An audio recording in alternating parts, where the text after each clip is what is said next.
entry and all that, and then kind of wanted to mix it up and find something new and exciting through trail running. So that's been kind of my main focus for the last 5 or 6 years, but still doing a lot of road events as well. And yeah, right now I live on Bainbridge Island, so I took a ferry to get here. Enjoying the hilly terrains over there to help prepare for ultras. And then yeah, recently I've been transitioning more into full-time coaching, supporting Team on Run. And I also work part-time at a land trust, the Wilderness Land Trust. Have a way to kind of give back a little bit through so much what we take using the trails and the forests out there. And then yeah, for 50 milers, I've done I think 5 50 milers, including White River, Lake Sonoma, and the rim to rim, which is 47 miles, but basically 50 miles. So, I think that's very quick history of me.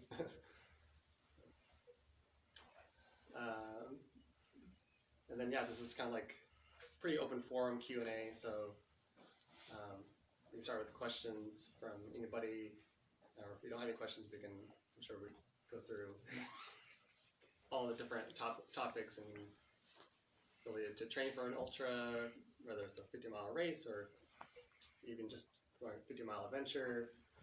So yeah. How about thoughts on nutrition for a 50-miler during the race? How do you approach it? So the general thing with nutrition is that it really pays off to not get behind early. Becomes really tough to catch up.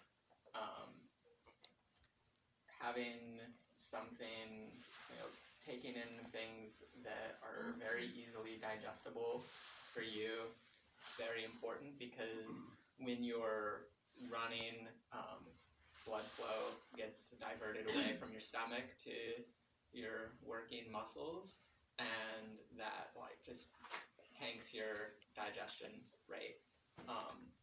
And nutrition is something that's really trainable, and so you can, practice race type nutrition on your long runs, because it does make a difference. Your body will become more efficient at processing fuels, and I mean, what particular nutrition you use is pretty individual, and unfortunately, kind of the best way to figure that out is trial and error, and that's why it's good to do so in training. Max, what about like heat? How would that affect your nutrition intake? Heat makes it even harder, because then your blood, one of the other purposes of it is delivering heat to your skin surface for cooling. So that takes even more blood flow away from your stomach.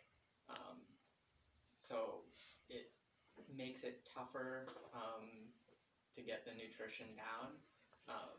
So that's where hydration becomes really, really important with that, because it keeps your blood volume up, and that makes it easier for cooling, which allows for some blood flow to stay in your stomach for digestion. Another quote I heard a while ago, I agree with, as far as practicing nutrition and training leading up to a race is once is lucky, twice is coincidence, and 3 times is proof. So basically, you're going to try a new product, and same could be said for even gear, but if it works 3 times in training, it's probably going to work pretty well for your race. So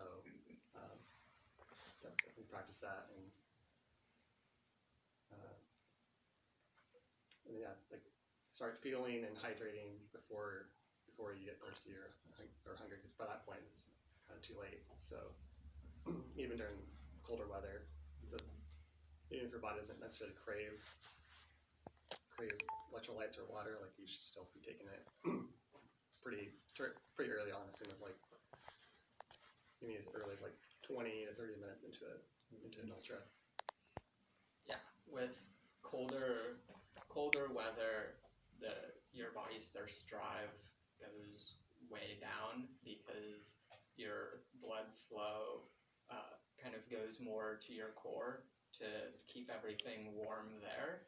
And that sends signals that you have like a pretty full bladder and you're good on fluids, and you really aren't. You know, it's kind of a false signal. So keep drinking with cold weather, especially like, you know, warm weather. Your thirst will be there to kind of guide you, and you should get in front of it. But with cold weather, you might not think you need as much fluids as you really do. Everyone always has a lot of nutrition questions, but did you have like specifics? Like, did you want to know? Like, everyone's always asking like how many calories per hour, or like did you care about that? Or types of new. I mean, I know it's individual, but like, what do you guys use, or what do you have your folks use? Like peanut butter jelly sandwiches, specifically. Like, what are the different types that you think are most common? So personally,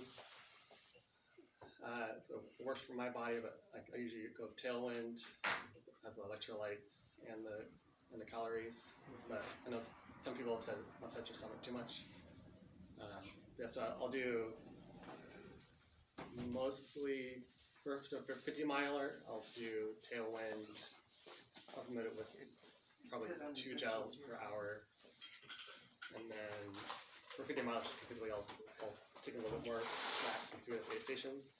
I've gotten to the point where like 50K, I can go the whole race with just Tailwind and gels, but of course also depends on how many hours you're out there. So if I was going to do a 50K that have 10,000 feet of gain, I'm out there for 4 or 5 hours, and then I'm going to take a little more food. Yeah, generally about 200 to 300 calories per hour is kind of my rule of thumb, and then making sure that electrolyte component's not forgotten. That can be pretty fatal in some cases. Yeah, I'd agree with Keith. Personally, I'm usually using honey stinker gels, and that works pretty well for me. I like them because they just go down really easy because it's pretty thin, and that way I'm not like trying to get a gel down and drinking at the same time. I can just like squeeze the gel hard, the whole thing goes down, and then follow it up with some fluids. And then, you know, once I'm out there, like, kind of, if it's going to be longer than 4 hours, then aid station food starts to come in. Luckily, like, the 90s kid diet as a child, and so like at that point I can just like throw down Oreos and handfuls of M&Ms and just like whatever's there. It doesn't really matter. Like I can handle it pretty well, and but aiming for that kind of 200 to 300 calories per hour. Some people need a little bit more, and that's fine. The tricky thing is making sure that like the rate of intake that you want to do in a race, that you're actually doing that in training as well.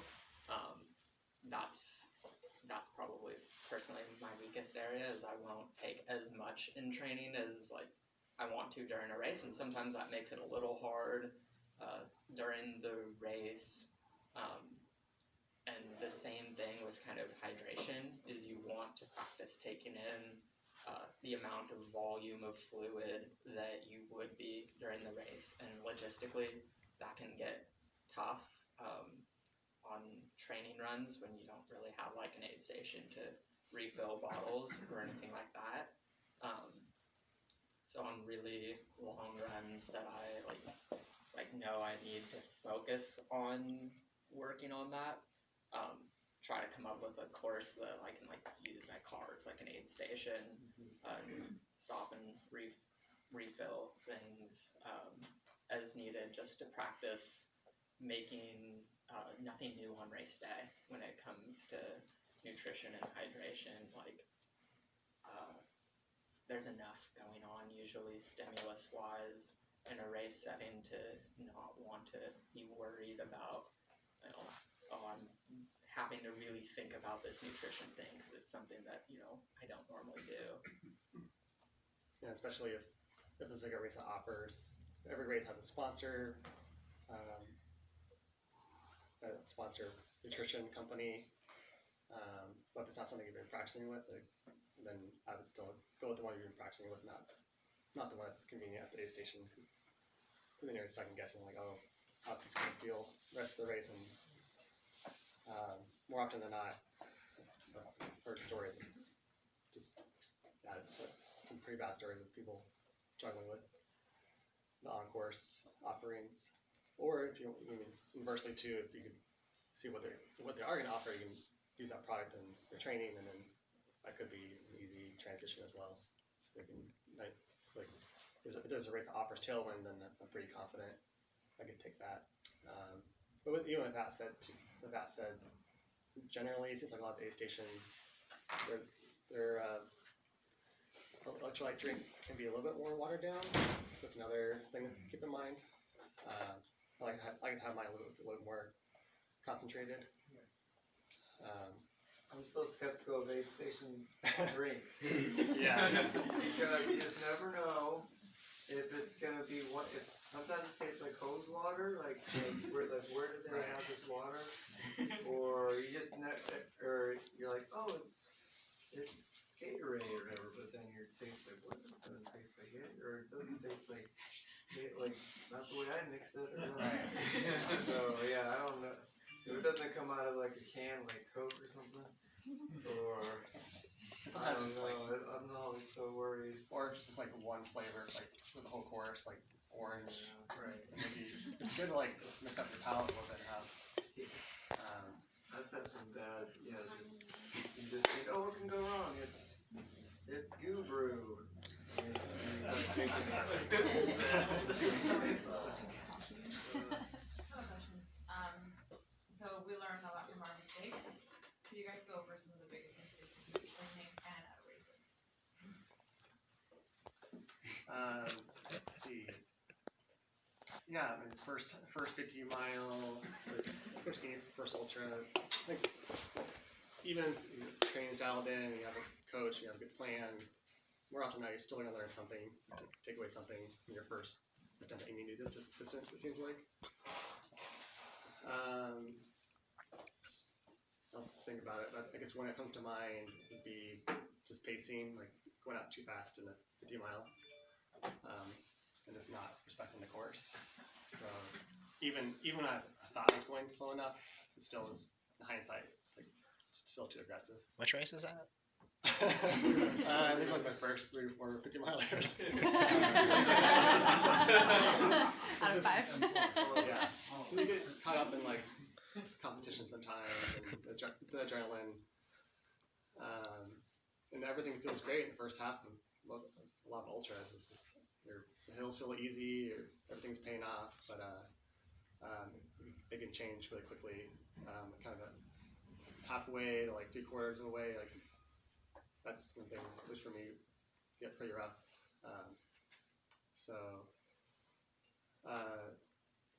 But part of that too is like learning to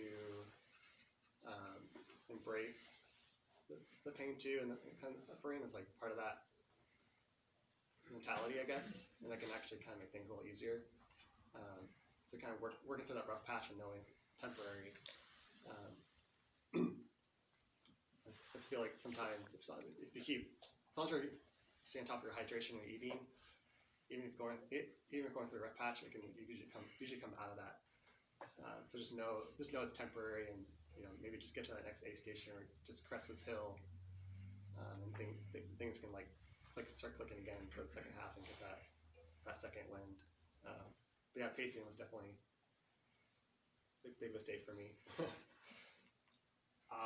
Probably my biggest training and then racing mistakes. They were very, very coupled together. It was the first trail marathon that I did. It was my first time doing a distance that far, and I had been over at school in Idaho and training over there, getting about 2,000 feet of vert a week, and felt like I'm really hitting a lot of hills. Long runs was still very college style of not taking any sort of fuel or hydration during it. And then the first trail mountain type race I did is marathon of 7,000 feet of gain, and I quickly realized that my body was not ready for the downhills. I had one handheld bottle that was kind of small that I had bought 3 days before the race, and I was yeah, I'll just fill it up with whatever's there, because I think I'm gonna be out there long enough that I probably want something to drink. And then for fuel, I didn't really take anything with me. And just well, I've got some drink and there's aid stations, so I'll just grab a handful of whatever when I get there, and that's what trail running is, right? And then going out faster than I probably should just led to a really, really and it was also hot, and I wasn't ready for heat at all, because I had only trained very early in the morning, and yeah, so there was lots of cramping. I think I walked pretty much all of the last 6 miles of it, and by the time I got to the finish line, I wasn't sweating anymore. And kind of delirious, and yeah, that one took a little bit of time to come back from, and I learned a lot and figured out things to do better, and had a much better experience at the same race the next year. Well, you mentioned walking, Max, so how can you tell everyone to use walking as a strategy to, when should you walk, or should you practice walking, or just talk about that as a strategy? Yeah. Or not, or...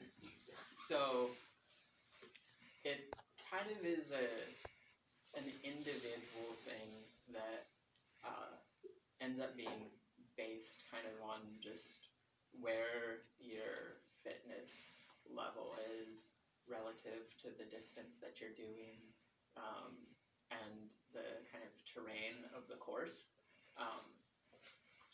With a 50 miler, people are going to probably, for most races, are going to be out there for somewhere in the 6 to 13 hour range, and so it's really important, especially in the first 3/4 of the race, really, to not redline, not hit that point that's not going to be sustainable, because it's really hard to come back from, and sometimes on long climbs, that means you have to kind of drop the intensity level down, and feel like you can do it all day. It is always better, especially on your first go at a new distance.